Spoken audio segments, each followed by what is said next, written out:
Point number 15 ہے، وہ ہے اذان کی اجرت اور مؤذن کی تنخواہ۔ یہ ہے آخری مسئلہ جو کڑوا میں نے اینڈ پہ رکھا ہوا تھا۔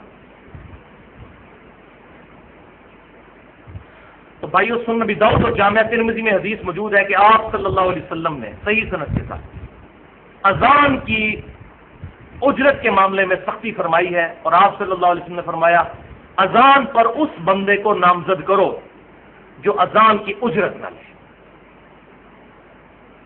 اور مؤذن والنٹیئر ہی ہونا چاہیے۔ اور الحمدللہ یہ ہماری خوش قسمتی ہے کہ مسلمانوں کی اکثریت مسجدوں میں، بریلوی، دیوبندی، اہل حدیث، اہل تشیع کی مسجدوں میں والنٹیئر لوگ ہی اذان دے رہے ہوتے ہیں، رضاکارانہ۔ بہت کم ہے جہاں پر مؤذن رکھے ہوتے ہیں۔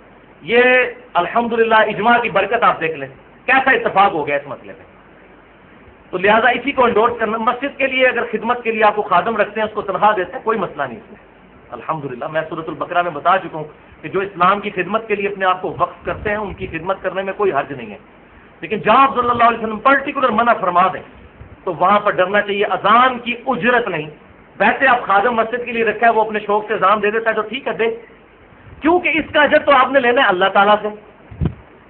نبی صلی اللہ علیہ وسلم کی صحیح بخاری اور صحیح مسلم کی متفق علیہ حدیث ہے کہ قیامت والے دن سب سے اونچی گردنیں ان لوگوں کی ہوں گی جو مؤذن ہیں۔ کتنی بڑی فضیلت! اور دوسری فضیلت صحیح بخاری اور صحیح مسلم کی متفق علیہ حدیث ہے، بہت زبردست، کہ آپ صلی اللہ علیہ وسلم نے فرمایا مؤذن جب اذان دیتا ہے تو جہاں جہاں اس کی آواز جاتی ہے جو جن اور انسان اس کی آواز سنتے ہیں، حتیٰ کہ جتنی اور مخلوقات آواز سنتی ہیں، قیامت والے دن اس کی اذان کی گواہی دیں گے۔ اتنی بڑی فضیلت ایک مؤذن کو مل رہی ہے، چند ٹکوں کی خاطر وہ کیوں خراب کرتا ہے؟ اور ہمارے عموماً ٹریڈیشن میں یوں ہی سمجھا جاتا ہے کہ شاید مؤذن جو ہے نا کوئی تھکڑ سا بندہ جو اس کو اذان کے لیے، بعض کا امام مسجد بھی اپنی توہین سمجھتے ہیں کہ اذان نہیں، اذان کوئی اور دے۔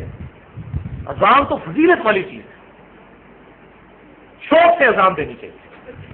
اور یہ ٹھیکیدار بھی نہیں مان جانا چاہیے مسجدوں میں، کچھ لوگ ٹھیکیدار بنے ہوئے ہیں اذانوں کے، کہ وہ کہتے ہیں ہم نے ہی اذان دینی ہے۔ یہ بہت بڑا ظلم ہے۔